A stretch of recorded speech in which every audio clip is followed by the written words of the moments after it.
Syederalun ledakan bom rakitan di LP kelas 2 Loksmawe Minggu siang mengakibatkan 3 narapidana luka-luka. 1 diantaranya bahkan dalam keadaan kritis. Napi kritis diketahui bernama Fauzi dengan kurungan kasus narkoba dan diduga sebagai pelaku peledakan.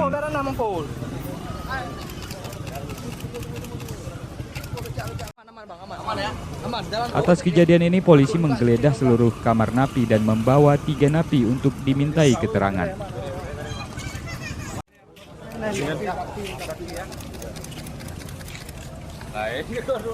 Orang jaga dapur Simon.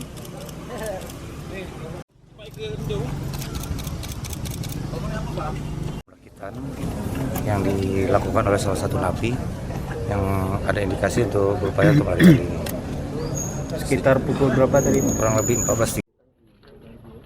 Sementara itu, Kepala LP kelas 2 Loksmawe, Eli Yuzar, menyebutkan sebelum terjadi ledakan, para napi sedang beraktivitas seperti biasa. Dari Loksmawe, Saiful Bahri, Serambi On TV.